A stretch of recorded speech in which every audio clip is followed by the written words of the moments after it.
Meu nome é Wanderson de Souza Freitas, eu sou professor de balé clássico e criador deste canal Personas da Dança, que tem o objetivo de registrar, mostrar, tomar nota de parte da vida de pessoas que ajudam a construir a história da dança. Se você ainda não conhece o canal, eu lhe convido então a conhecê-lo, e se você gostar, eu peço que você curta, compartilhe, aperte o sininho em todas, divulgue o canal. A sua participação é muito importante para a existência e permanência do Personas da Dança. E hoje para o canal eu tenho o prazer de entrevistar Heloísa Almeida, atualmente doutoranda em Ciências do Exercício, mas não só. Heloísa foi bailarina do Balé do Teatro Guaíra, Teatro Municipal do Rio de Janeiro, ensaiadora da Companhia de Balé da cidade de Niterói e outras. Heloísa é mestre em Educação Física. Enfim, Heloísa trabalhou muito e trabalha, seja no palco, seja nos bastidores, nas coxias, como nós costumamos falar. Então, hoje, para o Personas da Dança, Heloísa Almeida. Segue o convite agora, Heloísa, que entrou aqui. Pedro, tudo bem, Pedro? Heloísa, eu vou mandar o convite para você. Deixa eu mandar aqui.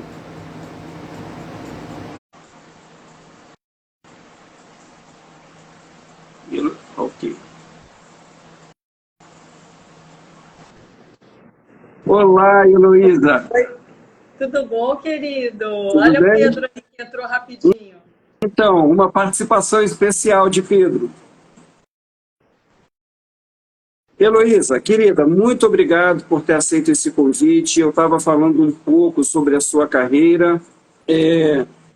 Eu tenho o hábito de brincar com os meus alunos, que eu só sei contar até 8, né? Então não me perguntem muita coisa. E eu estou vendo que você sabe muita coisa. Você aqui, olha, você dá aula de anatomia, cinesiologia, dança para pessoas com necessidades especiais. É muita coisa, Heloísa. Mas vamos começar do começo? Vamos começar do começo. Ó, já tem uma galera aí. Boa. Entrou a Gisele, minha colega na faculdade, professora, Jurandir. orientadora. Foi minha orientadora do meu Olha, trabalho de curso de dança. Roberto, com quem eu trabalho há tantos anos, era o diretor da DEANIMA, né? O Jurandir, meu amigo de uma vida inteira. Paola, querida, amada, enfim.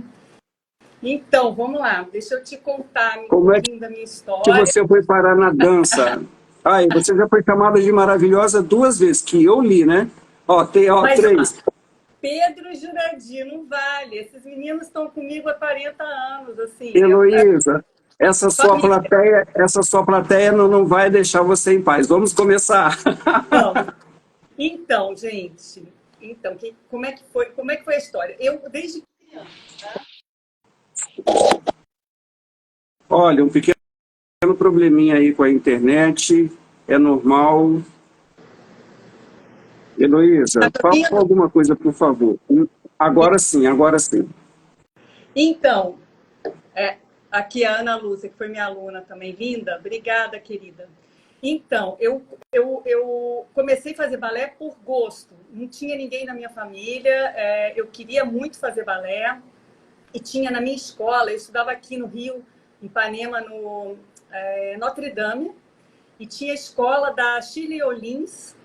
E ela começou, ao Roberto, ela dava aula de balé lá embaixo, lá no porão da escola. E aí eu descia sempre e falava para minha mãe, eu preciso ficar lá vendo. E eu ficava 1 hora assistindo todas as aulas. Só que meu pai não deixava eu fazer balé porque eu era muito magrinha. E aí ele falava que eu tinha que engordar, que enquanto eu não engordasse, eu não ia fazer balé. E aí eu consegui Quantos engordar. anos você tinha? Pois é, dos 5 até os 6 eu fiquei tentando engordar. E aí eu engordei, consegui o peso que ele queria, que ele falava que ia ser o peso estabelecido por ele, né? E aí eu entrei no balé, comecei a fazer balé, enfim. E aí meu pai foi transferido para Brasília. Isso foi em 71. Meu pai era funcionário do Ministério da Fazenda e aí ele foi transferido para Brasília, e aí eu comecei a fazer balé numa escola chamada Lúcia Toller, academia de balé lá. Tinha duas, e eu estudava na Lúcia Toller. E aí eu comecei a fazer, durante esse período, eu fiz a formação da Royal, né? Da Royal Academy, na escola. Eu não cheguei ao último, não. Eu cheguei na última etapa, que era o Advanced, mas eu não fiz essa última prova, porque eu já tinha 17 anos e aí foi a época que eu vim para o Rio para fazer vestibular, né? Eu fiz vestibular para letras, não terminei a faculdade, e ao mesmo tempo eu entrei no Teatro Municipal do Rio também, que eu fiquei muito pouco tempo, tá? Muito pouco tempo. Em Brasília, eu dava aula já para criança, né? Aquela coisa que a professora mais adiantada do grupo, da aula. Enfim, eu comecei a dar aula muito menina, com 13 anos, muito cedo. E aí, quando eu cheguei aqui no Rio, o meu objetivo era ser bailarina profissional. Eu sempre falei isso. Eu falava aqui para minha mãe, aquela pergunta, né? O que você quer ser quando crescer? Apesar de que eu sou muito alta, sempre fui muito alta, mesmo para a época, mesmo criança, eu era muito, muito diferente das outras crianças. E aí eu falava que eu queria ser bailarina e médica. Não, tinha mais um outro também. Eu queria ser astronauta. Enfim. E aí eu cheguei aqui no Rio, logo no começo eu não consegui entrar no teatro, aí eu entrei em agosto, fiquei muito pouco tempo no Rio, no Municipal do Rio. Eu entrei em agosto e em dezembro eu já fui demitida. Eu não sei se você lembra, eram umas levas, assim, entrava um monte de gente, daqui a pouco, no final do ano, saía um monte de gente. Mas foi um período riquíssimo para mim, porque o teatro, isso é 1982, o teatro funcionava assim, as temporadas eram de 40 dias. Era a dona Dalal na direção? Isso, Dalal Ascar na direção. Então a gente fazia assim, eu entrei fazendo Copélia, o balé Copélia, foram 40 dias de Copélia, logo depois 40 dias de Don Quixote, foi muito intenso.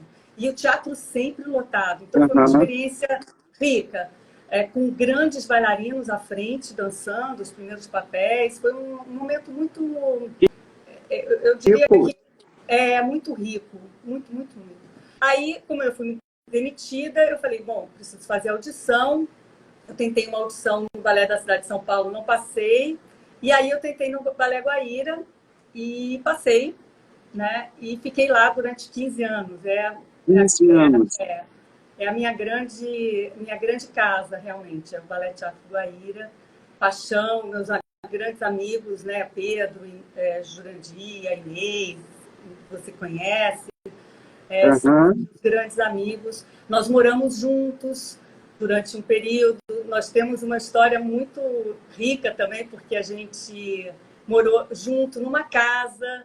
Então, foi um período, todo mundo jovem, com 18 anos, 18, 19 anos. Então, foi muito legal. E com muitos sonhos em comum. Depois a gente fala dessa pirueta. Heloísa, o Teatro Guaíra é um teatro que alimenta muito aos artistas, né? Eu, que não conhecia absolutamente nada, a não ser o nome, fiquei muito impressionado quando eu entrevistei aqui 3 artistas, 4, 5 artistas de lá, você é a 6ª, e como esse teatro alimenta aqueles que estão lá. Porque a gente imagina que alguém que vá para um teatro profissionalmente é alguém que já esteja muito preparado, e claro que existe uma dose grande de preparação. Mas um teatro que lhe alimenta, traz para você muito, como é o Teatro Guaíra, isso aqui no Rio de Janeiro isso não acontece. Acontece pouco. O Teatro Guaíra acontece muito, né? Eu acho que talvez pelo próprio repertório, né? Que a gente tinha, e também o nosso diretor, que era realmente muito especial. O Carlos Trincheiras era uma pessoa muito especial, ele e a Isabel Santa Rosa fizeram um período que eu considero super especial do Balé Guaíra. Foi uma época de muitas produções do Grande Circo Místico. Eu entrei exatamente no ano do Grande Circo Místico, então foi Eu tinha o disco. Maravilhoso aquilo, né? muitas saudades daquele momento. Esse diretor, o Carlos Trincheiras, e a própria Isabel também, que era a esposa dele, eles construíram a gente não só como um bailarino, sabe? Mas como um artista completo, que entende do que é um palco, que pode estar em qualquer lugar do teatro. Eles eram muito especiais mesmo, realmente, assim, foi uma grande sorte.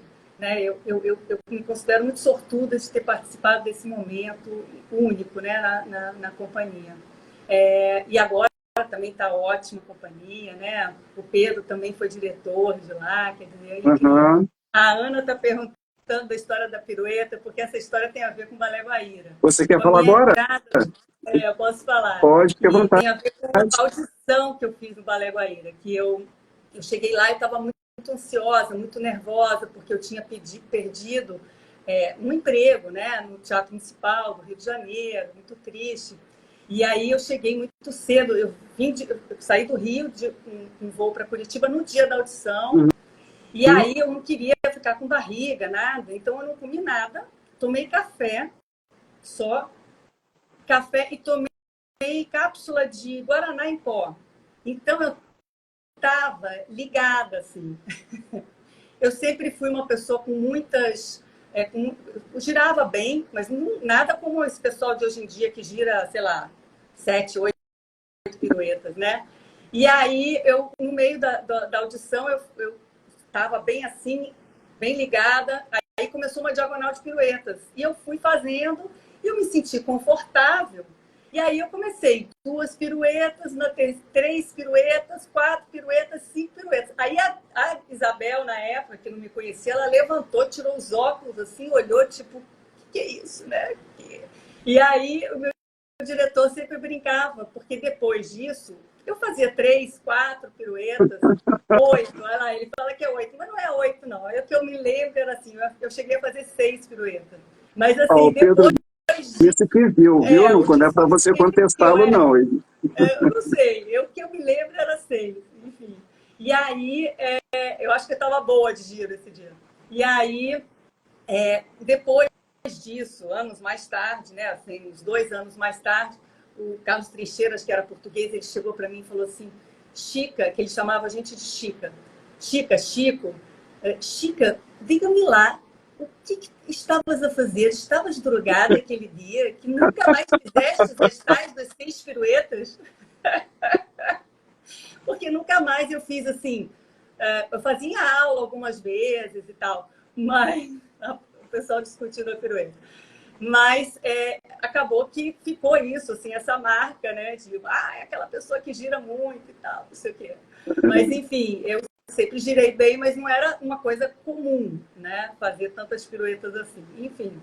E aí, depois disso, no Balé Guaíra, anos mais tarde, eu tive uma lesão de ligamento cruzado anterior. Eu fiz uma cirurgia, tentei retornar, não consegui. Quer dizer, minto, consegui, mas imediatamente já fiz uma outra lesão. Um ano depois, mais ou menos. E aí eu decidi fazer a cirurgia de ligamento cruzado, uma cirurgia na época muito complexa. A gente ainda não tinha as técnicas cirúrgicas que se tem hoje em dia. E o problema é que logo depois da cirurgia, na reabilitação, eu tive um falseamento do joelho e fiz uma ruptura do ligamento novo. E isso uma série de edemas, enfim, eu fiquei com uma artrose grande.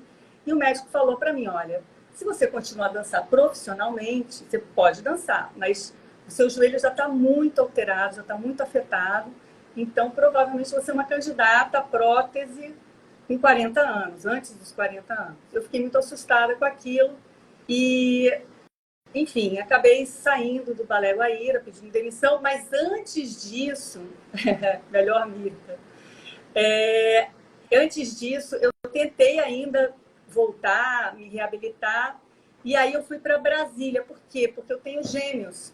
Os gêmeos, naquela época, os meus filhos estavam com 6 anos de idade, eu era separada do pai dos meninos, e eu estava sozinha cuidando deles, em Curitiba, com joelho, enfim. E aí, o pai deles mora lá, enfim, mas é aquela coisa, né? É uma dinâmica difícil, realmente. Você fazer a reabilitação cuidar de filho. Então, eu falei, bom, vou para Brasília, fico na casa da minha mãe, faço a cirurgia no Sara, e aí eu retorno com mais força. Minha mãe me ajuda com os meninos e tal. Mas acabou que, nesse momento, eu não conseguia me reabilitar bem, e aí eu acabei pedindo demissão, e aí voltei a fazer o que eu já fazia, né? Que era dar aula em Brasília. E aí eu comecei a dar aula numa escola chamada Claude Debussy, da Kátia, na Dédia, e ali eu fiz, foi também um momento muito rico, uma escola que me deu muitas oportunidades de mostrar tudo que eu podia. Então, lá eu coreografei, lá eu dei aula, montei espetáculo. Eu fui para um outro lugar, né, que eu já tinha dado aula, mas não como uma professora efetiva. Eu era uma estagiária, né, uma menina ali. E aí, em Brasília, quando acabou a minha reabilitação, que eu fiz a terceira cirurgia para limpar tudo e deixar o joelho razoável, eu consegui voltar a fazer um pouco mais, dar um pouquinho mais de esforço no meu joelho, na minha perna direita, né? E aí eu descobri assim que eu amo dar aula, mais que tudo nessa vida. Então, Heloísa, desculpa, antes da gente enveredar por essa outra etapa de você na dança, eu queria aproveitar um gancho aí. Você, muito jovem, se machucou de uma maneira séria. E a gente tem aqui, né, o Jurandir, que é professor de Gerotonic, e hoje em dia, porque na minha época as pessoas faziam aula só. Hoje em dia já se tem uma infraestrutura de exercícios que potencializam o trabalho do bailarino.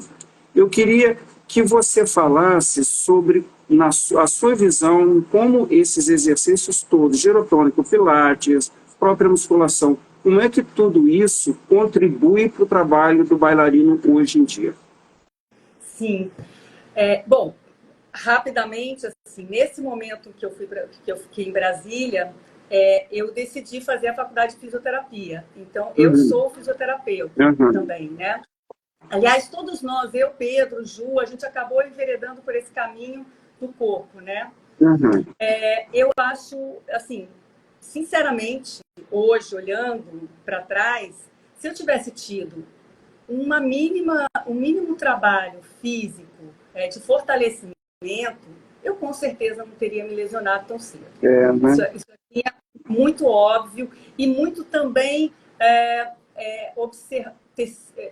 ter professores que me orientassem a não passar de certos limites articulares que a gente era obrigado a fazer, né?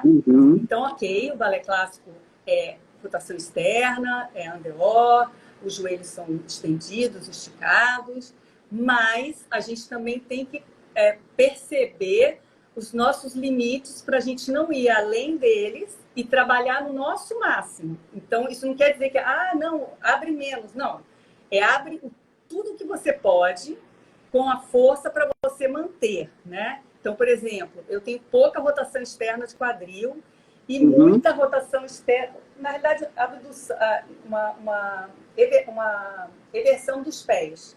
Então, eu tenho uma grande possibilidade no pé e uma pouca possibilidade no quadril. O que aconteceu? Onde que machucou? No meio, no joelho, né? Enfim, que é uma lesão que acontece muito, né? Então, assim, os alunos hoje em dia, as pessoas praticam o balé clássico. Se elas puderem realmente fazer um treinamento para preparar melhor a musculatura deles para dançar, para fazer as suas aulas de balé, para dançar profissionalmente ou não, eu recomendo fortemente, fortemente. E assim, o que a gente não falava no passado, né? Por exemplo, não faça musculação que você vai ficar duro. Não, gente, pode fazer sim, lógico que tem que fazer com o objetivo que aquele bailarino tem. Então, aí tem que ser uma pessoa especializada, enfim. Mas eu concordo plenamente com você. Eu acho que a gente não tinha, porque os nossos mestres também não tiveram, então não é uma falha deles, né? Não adianta ficar culpando ninguém, a gente só dá o que a gente tem, é verdade. né? É. E eu respeito muitos dos meus mestres, quem me ensinou, mas a gente tem que ir para frente, né? Andar para frente e ter um olhar mais, mais contemporâneo, mais atual, atualizado, né? Então, eu realmente concordo com você, eu acho que faz muita diferença. E foi exatamente esse aprendizado que eu fiquei mais encantada ainda. Imagina, eu podia dar aula de balé para as pessoas e, ao mesmo tempo, cuidar delas para que elas não se lesionassem, né? Então, essa minha nova descoberta na época foi incrível, até porque eu já tinha me lesionado e tinha parado de dançar, então eu queria ajudar as outras pessoas a não acontecer isso, né? Então, foi realmente eu falo que a gente aprende pelo amor ou pela dor, né? O balé foi só amor, desde então, desde que eu conheci o balé. E a dor que me levou a conhecer, aprofundar mais no meu trabalho, né? Aí eu comecei a dar aula em Brasília, ali eu comecei, inclusive, a dar aula para pessoas adultas, na época não existia esse movimento todo, isso é 1997, e inclusive eu era bem criticada, falava, fica colocando essas mulheres tudo torta. Eu imagino. Eu falo, gente, são pessoas que estão pagando para fazer aula, elas querem, né? E por que não? Praticar o balé, como eu pratiquei vôlei, quando eu pratiquei piano, cada um, né, pode fazer, pode tentar aprender uma técnica, né? E aí, com os adultos, eu aprendi muito, o Anderson, sabe por quê? Porque elas me faziam geralmente eram elas, né? Mas tinha alguns rapazes. Eles me faziam umas perguntas muito curiosas, assim, sabe? Mas por que tem que fazer assim? Coisas que a gente que está no mundo do balé há muitos anos nem pensa, sabe? E aí, por exemplo, às vezes eles saíam no meio da barra, iam para o centro me perguntar alguma coisa, enquanto estavam fazendo exercício, sabe? E aí eu falava, não, mas você tem que fazer em silêncio, ver, depois você fazer e depois você pergunta. Então foi muito curioso isso, foi um aprendizado grande para mim, porque a gente que fica no mundo do balé desde muito cedo, a gente não percebe que existem códigos que muita gente não sabe. Desconhece. A gente, quando a gente está só no meio da dança, a gente não tem noção de que existem pessoas que não têm coordenação motora. Na nossa cabeça, todo mundo tem, né? Porque a gente só vê pessoas com coordenação motora. Exato. Todo mundo sabe fazer aquilo. Até porque já é adulto, né? Já sabe, a não ser que seja criança, né? Eu sei que foi um momento muito rico em Brasília. Foi um aprendizado, eu estava fazendo a faculdade também na época. Então, foi assim, eu tenho alunas e alunos maravilhosos de Brasília, que são pessoas muito queridas. E aí, quando chegou em 2003 eu terminei a faculdade, e aí o Roberto, que estava aí, estava com a Deane, uma balé contemporâneo, ele e o Richard Craven, e aí ele me convidou para ficar como ensaiadora, como ensaiadora não, como professora, maître, né, da companhia, durante um período, e tinha também um projeto social dele, que era incrível. E aí, meu marido e um dos meninos, eles têm asma, estavam sofrendo. A gente resolveu, e foi um pouquinho, né, porque está com pouca bateria aqui, mas eu botei para carregar. E aí, a gente decidiu que a gente precisava sair do Rio de Brasília, porque Brasília realmente é uma secura muito, muito, muito forte. E aí, o Roberto me chamou, eu falei, gente, é a oportunidade da gente sair de Brasília. Aí voltamos, eu voltei para o Rio depois de, sei lá, saí com 7, voltei com quase 40.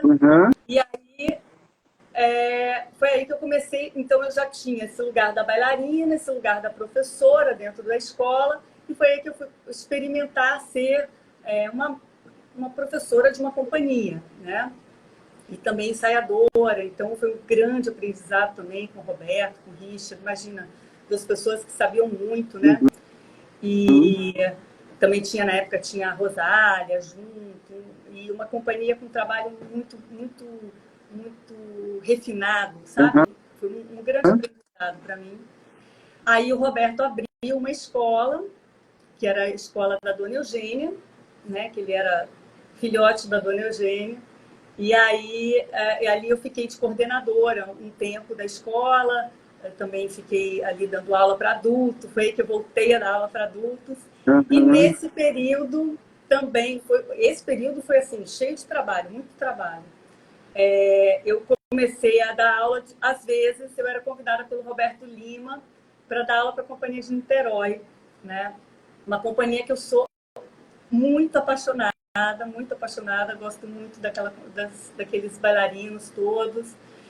E também nessa mesma época o Roberto Pereira, que era que era coordenador do curso de dança da extinta faculdade da cidade aqui, ele me convidou para dar aula de anatomia no lugar de um colega também meu, não sei se já entrevistou, o Manuel Francisco. E aí eu comecei a dar aula dentro de uma universidade. E aí foi um outro aprendizado, né? É um outro lugar, assim, completamente diferente. Então, eu ficava dando aula de vez em quando em Niterói, e aí dando aula na escola do Roberto, e também e dando aula para adulto. Comecei também a dar aula no liceu aqui, em Botafogo, eu moro em Botafogo. E aí, nessa época, eu comecei realmente a me apaixonar pelo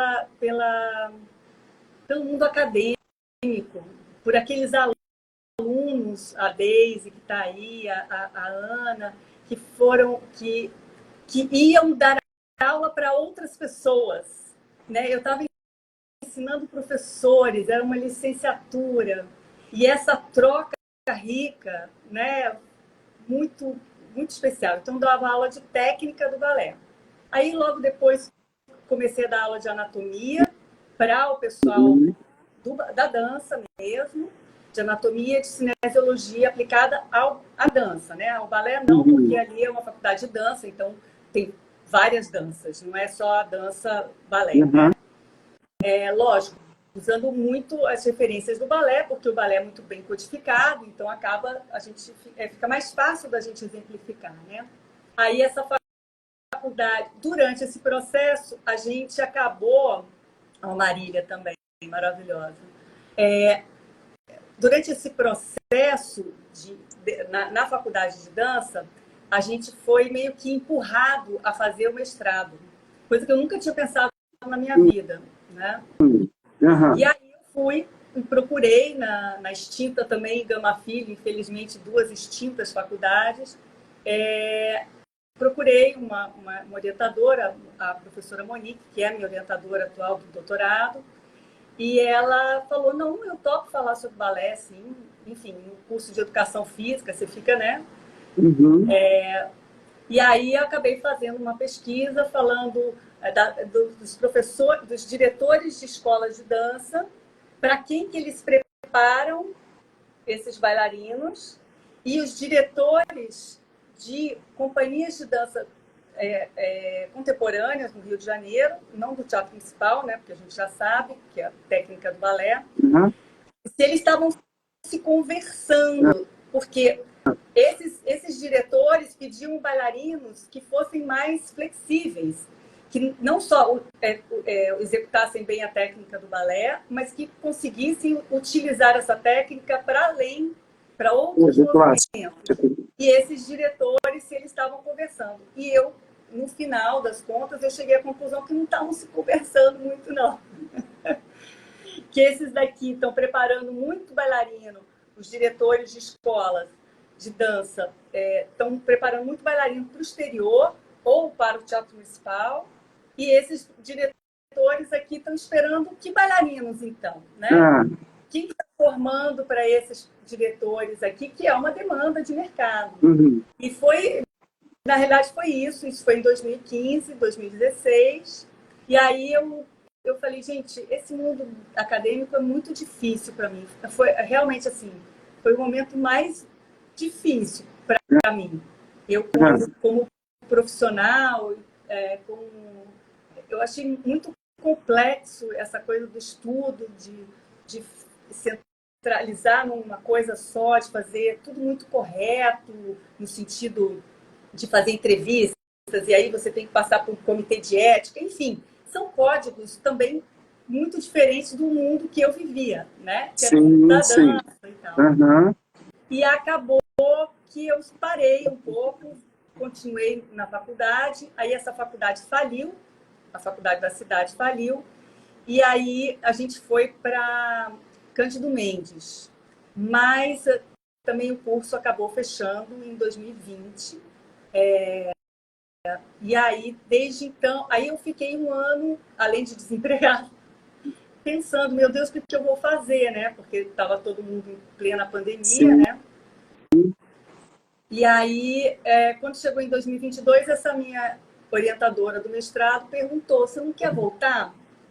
Final de 2021, você não quer voltar, fazer o doutorado? Aí eu falei, bom, então eu vou voltar e, mais uma vez, falando de balé, o objetivo do doutorado é trazer registros da literatura acadêmica sobre o balé clássico, essa dança específica, não é sobre a dança em geral, balé.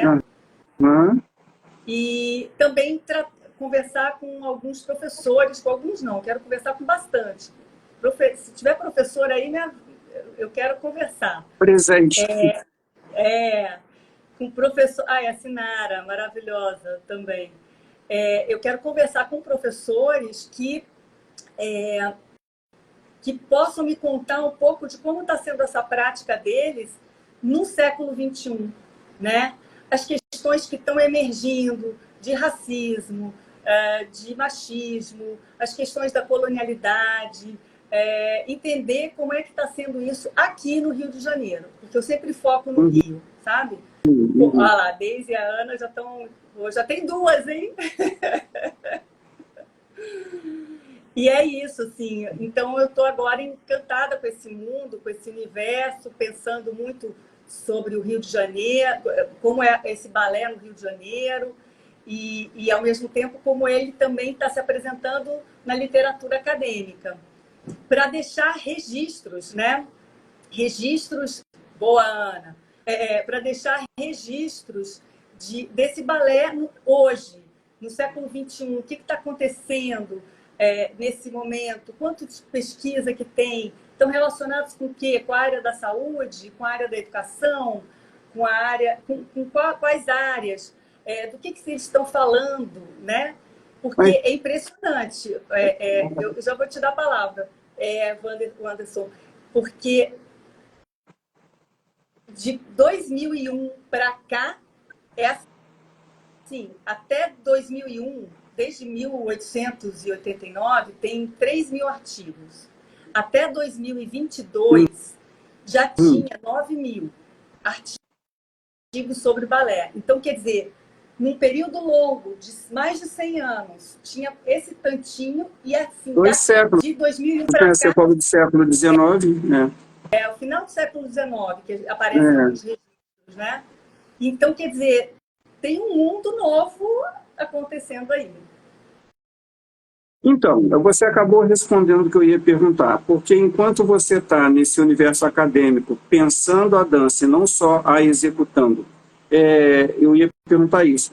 Você não considera importante que os próprios bailarinos também se alimentem de informações extra-plié, extra-batiment-tendu, extra-número enorme de piruetas? Eu me lembro que quando eu estava na Companhia do Rio Municipal do Rio, a dona Dana Oscar, por ela ter uma vivência internacional, ela chamava a atenção para isso. Ela dizia, bailarinos, leiam mais, estudem mais, tenham mais cultura. E pensando nessa fala dela, me vem à mente que ela falava de uma cultura erudita, que obviamente é importante, ela tem que existir. Mas nós estamos falando aqui de conhecimento físico, de conhecimento de história, de geografia. Por que é que aqui eu tenho espaço e no outro local eu não tenho? O que é que regem essas leis desses locais? Você não acha que os próprios bailarinos também, independente de pegarem livros para ver o que os outros pensam, eles próprios não deveriam começar a pensar, raciocinar em cima da sua realidade? Sim, total, Anderson, total, assim. E esse é o meu objetivo de deixar os registros, né? Para facilitar até que as pessoas, quando forem buscar, busquem, não precisa fazer o que eu estou fazendo. Para você ter uma noção, apareceram 20 mil, mais de 20 mil registros. Então, a gente está tirando as duplicatas agora e para a gente depois começar a separar o que é da área da saúde, o que era da área da educação, separar e nessa separação a gente vai fazer nichos, né? Então, por exemplo, qualquer pessoa que queira pesquisar, ela vai falar, eu quero falar sobre lesões, que tem muito, né? Lesões na dança. Aí vai lá e fala assim, onde é que a Heloísa já achou isso? Ah, tá aqui, nessas revistas aqui, nesse lugar. Olha onde é que está mapeado isso daqui. Ou então uma pessoa quer falar sobre questão de nutrição, que é importantíssimo, tem muita pesquisa sobre nutrição, também vai ali e acha, encontra. Quer falar sobre as questões de racismo que estão aparecendo, que estão emergindo, vai lá e olha. E, ao mesmo tempo, a gente tem que ter uma cultura erudita, eu concordo com você, porque a nossa dança, essa dança, o balé, é uma dança europeia, né? Europeia, da Não, nobreza, e branca, mesmo, do e século mesmo XVII.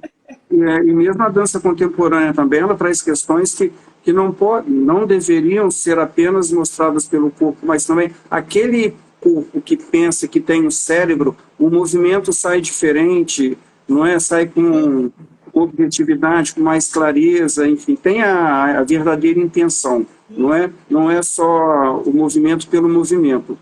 Porque, Heloísa, eu venho entrevistando vários bailarinos brasileiros que estão dançando no exterior, e essa vivência dessas pessoas no exterior transforma essas pessoas em cidadãs.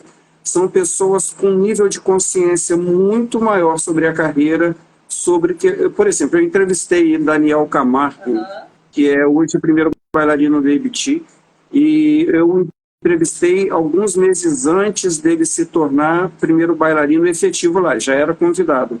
Eu falei, Daniel, você que dança, minha aluna Carminha, está aqui, minha primeira bailarina. Daí eu perguntei, Daniel, você dança em muitas companhias estatais, então você vê de perto como os governos investem nisso, e eu estou falando de uma questão física, você vê e você entrar em salas adequadas, bem estruturadas, bons professores, pianistas, tudo isso é o Estado investindo da maneira correta. Agora, o Estado não existe como abstração, são pessoas que estão lá. Agora, aquelas pessoas também que comandam o dinheiro, elas não sabem o que o universo da dança precisa, a não ser que alguém da dança as diga. Então, eu sinto que falta isso aqui. Eu vejo uma busca por estrelato unicamente. E nesses que eu converso que estão fora, eles querem trabalho. E quando você busca o trabalho e não o estrelato, quando você tem o estrelato apenas como consequência do seu trabalho, é porque você, enquanto pessoa, é diferenciada, é estudiosa. Entende o que eu... Sim, Claro que sim, você entende. Isso sim, e eu falta, né? concordo e acho que assim, talvez as nossas questões estejam nas escolas, né? Na Uhum. forma como a gente aprende na escola, os professores talvez estimularem mais isso nos próprios bailarinos, a não ser, não precisa, lógico, hoje em dia as meninas e os meninos têm uma técnica que eu falo, gente, eu não passaria em nenhuma prova hoje em dia, porque assim, o pessoal faz 8 piruetas, levanta a perna aqui, faz aqui, aqui. Assim, realmente é bem dura o trabalho físico dessas pessoas, né? Mas se não tem o que dá, porque tá faltando um pouco do artista, né? Do artista, do que quer dizer alguma coisa, do que quer se expressar. Porque eu acho que fica tão mecânico. Fica. Né? Talvez a gente possa se remeter àquele período que até o próprio Noverre escreveu, né? Que a dança estava ficando técnica demais, lá no século XVIII. Porque o balé tem ciclos, né? A gente vê esses ciclos, fica muito técnico, aí depois passa a ter ser um pouquinho mais expressivo, e assim ele vai fazendo. E a gente está num novo momento, não tenho dúvida. A gente só não consegue dizer ainda o que é, porque a gente está no olho do furacão. A gente está vivendo uma grande transformação. Quanto ao Brasil, eu acho, inclusive o meu trabalho, vou tentar falar um pouco sobre isso, sobre essa questão da colonialidade, né, de como vem uma dança imposta e a gente não transformou essa dança, eu acho, sabe? Por exemplo, a gente não tem uma companhia federal. A gente só tem companhias estaduais e municipais. A gente não tem E olhe lá. E olhe lá. Então, sinal de que realmente não existe um interesse em manter, em ter uma companhia. Podia ser de balé, como pode ser de outra dança também, ou de outras danças, enfim. A Inês aí, linda, maravilhosa. Boa noite, Inês. Seja muito bem-vinda. Amiga de sempre. Ela também morava junto na mesma casa. Eu e ela, Pedro, Jurandir. E Rodolfo, que não está aqui agora. Enfim, tiveram outras pessoas também, sabe? A casa, basicamente, éramos nós, mas tinham outras pessoas. Uma casa incrível. Era um lugar de encontro do Balé Guaíra. Todo mundo no final de semana ia para a nossa casa. Né? Imagino. Maravilhoso. A gente tinha uma televisão. Vou contar uma história aqui rápida para sair dali um pouco. Dá tempo? Dá, né? A gente tinha uma televisão pequenininha, preta e branca, desse tamanho, assim. E aí, na época, passou O Vento Levou. E aí, imagina, era um filme que só passava no cinema. Na época, para as pessoas mais jovens que estejam vendo, né? A gente não via, não tinha YouTube, não tinha nada disso. E assim, devia ter o quê? Umas 20 pessoas, Inês? A Lilian também, foi bailarina do Balé Guaíra também, durante um tempão. Linda, maravilhosa, linda bailarina. E aí, a Inês, Inês, rápido, me diz aí, eu acho que eram umas 20 pessoas, mais ou menos, ou então o Ju também. Eram umas 20 pessoas sentadas numa casa para ver uma televisãozinha desse tamanho, porque a casa era tão querida, tão calorosa, tão generosa para receber as pessoas, que ia todo mundo para lá para ver uma televisãozinha desse tamanho. Enfim, mas vamos voltar aqui para os dias atuais. E aí, por aí que o Jurandir está falando, devia ter umas 20 pessoas.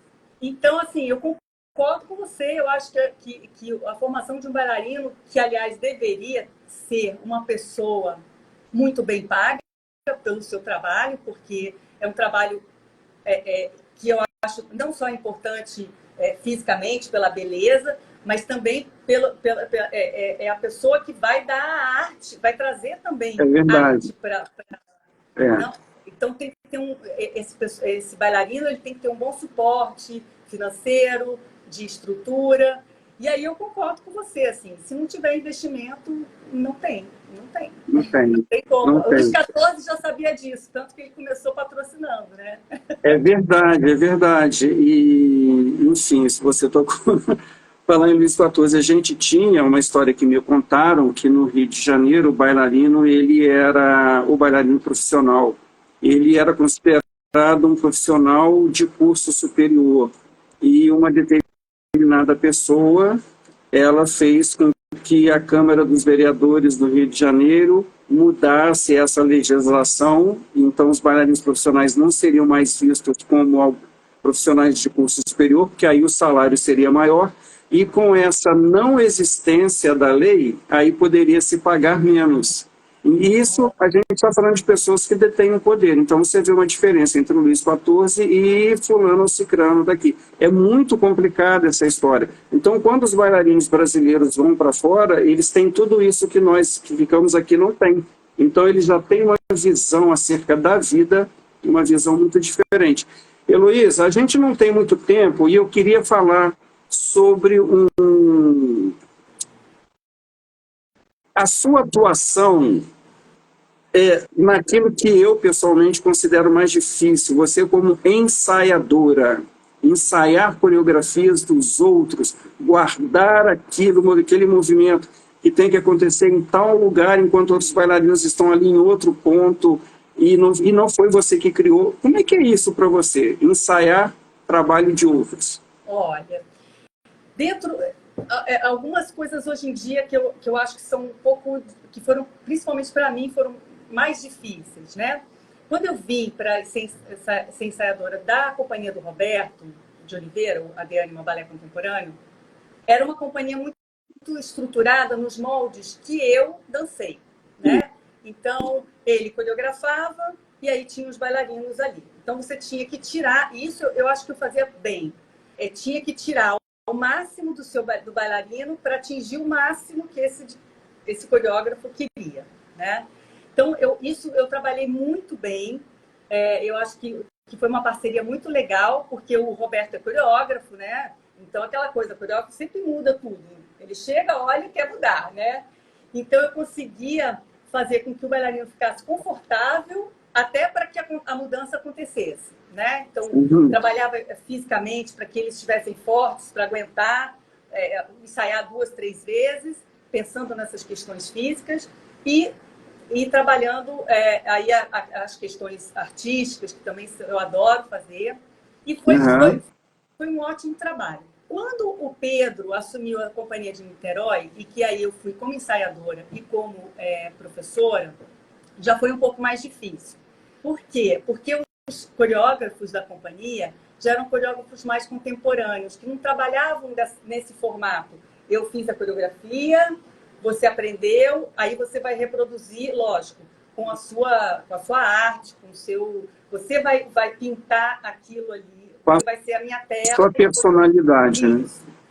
Já é um tipo de trabalho que, aliás, a Fabiana, que é a atual ensaiadora de lá, excelente, maravilhosa, e que eu percebi que ali eu teria que ter um novo aprendizado, né? Porque já é mais complexo. Para mim, você não ter muita certeza do que aquele coreógrafo quer, para ajudar aquela pessoa, eu já ficava mais... sem muito saber como agir, sabe? Então, para mim, vai ter que ter a contagem, vai ter que ter 5, 6, 7, 8, todo mundo junto. E esse novo momento já pede para os coreógrafos mais contemporâneos um outro tipo de abordagem, né? Então, só que acabou que eu tive que sair por conta do mestrado, eu tive que sair da companhia. Eu entrei, a gente começou em fevereiro, e eu acho que em setembro eu já saí, setembro, outubro, alguma coisa assim. E aí eu não tive essa oportunidade de vivenciar isso. Mas aí eu já estava assim, de olho, não sou boba nem nada, né? De olho no que a Fabiana estava fazendo, falando, ela faz assim, para aprender também aprender a lidar com uma outra forma, uma forma nova, né? E muito rica também, muito preciosa no sentido de aprendizados, entender o que o coreógrafo quer e que não quer uma coisa formatada, enfim. Mas foi muito interessante. E eu gosto. Você se sente confortável sendo ensaiadora? Adoro porque eu gosto de dar conforto para aquele artista, sabe? Eu fico me lembrando de mim, porque eu tive uma ensaiadora maravilhosa que era Isabel Santa Rosa, esposa do Carlos Trincheiras. E ela chegava e falava umas bobagens para mim. Chica, estavas muito querida, mas estavas, sei lá, muito espelhafatosa, alguma coisa assim. E aí ela dava sempre umas críticas gostosas que me deixavam confortável como bailarina. muito diferente de outros ensaiadores que brigavam. Então, eu tento transmitir isso. Eu tento transmitir sempre as coisas boas que eu vivenciei, né, para os bailarinos. Olha, e você, você falou aí da questão da arte, eu vou testar aqui esse nosso tempo. Hoje, quais são os bailarinos onde você enxerga a arte? Porque você falou de ciclo também, que a dança vive de ciclos. A gente teve um período, da dança. A dança teve um período em que, ao mesmo tempo, existiam nos palcos Carla Frati, Marseille, Makarova, Margot Fonteyn, Baryshnikov, Nureyev. Essas pessoas que eram muito mais que bailarinas, eram artistas da dança, isso é incrível, porque teve esse momento e depois, dentro do que eu vejo, raramente você enxerga alguém que traga bastante arte para os movimentos. Eu hoje vejo essa preocupação com a Marianela Nunes. Sim. E via também com a Carla Frati. Carla Frati eu já citei. A Alessandra Ferri. Né? E você, enfim, para você, quem é que hoje traz, em conjunto, técnica exuberante, como tem que ter, com a questão artística? Olha, a Marianela é sensacional, né? Ela é uma grande artista e uma bailarina que pensa muito nas questões técnicas. A gente vê que é um trabalho muito refinado, né? Muito refinado. Muito. Bom, eu amava também Sylvie Guilhem, então, assim, maravilhosa. E a gente viveu essa época, né? Eu fui impactada pelo balé nos anos 70, que é exatamente esse período de Marseille, logo depois Baryshnikov, quando ele fugiu, Nureyev, enfim, esses bailarinos todos. As russas, a Osipova, tem uma menina linda, agora esqueci o nome dela, também russa. A Zakharova ou não?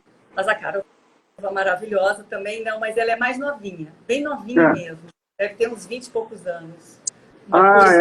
Eu acho que é Maria o nome dela. Isso, Maria. E daqui a pouco alguém lembra aí. E assim, que são pessoas que você vê que elas estão ali.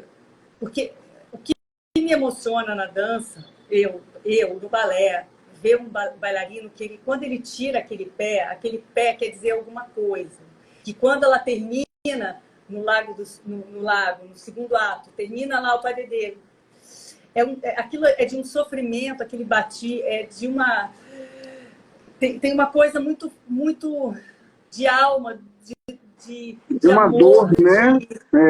Também. Na hora que aquele príncipe pega e que ele abraça ela, é uma dor, é um amor universal.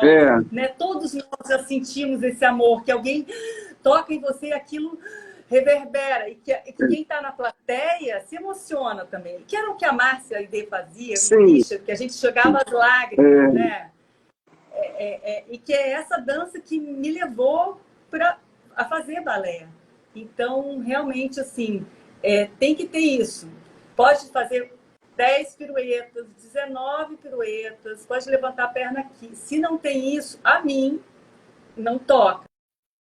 Então, eu concordo com você, as suas bailarinas de escolha e essas russinhas, que são os nomes muito difíceis, mas realmente a escola russa é de um refinamento, de uma preciosidade incrível, né?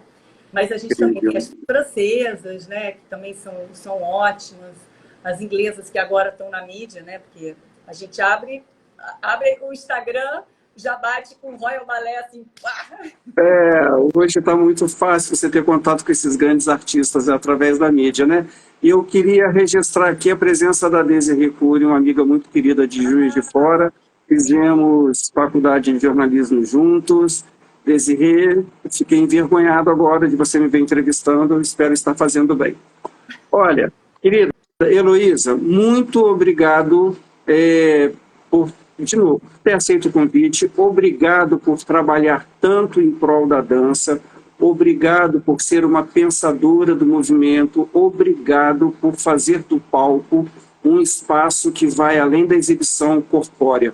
Muito obrigado, parabéns. Obrigada a você pelo convite, as pessoas que estão aí, que acompanharam a gente, as pessoas que vão ver depois também. Eu que agradeço a oportunidade. Imagina, contar um pouco da minha história é maravilhoso. E até porque vai lembrando e vai... sempre as memórias, né? Memórias. Querida, um beijo grande para você. Tá? E espero, vou falar para você que eu falei com o Pedro, com o Jurandir, com a Inês, um dia a gente vai se conhecer pessoalmente. Sim, sim. A gente ainda vai escrever um livro sobre essa casa, calma. Aí a gente se encontra. Conte comigo. Tchau, querido. Um beijo. Tchau, gente. Obrigado a todo mundo que veio aqui. Obrigada.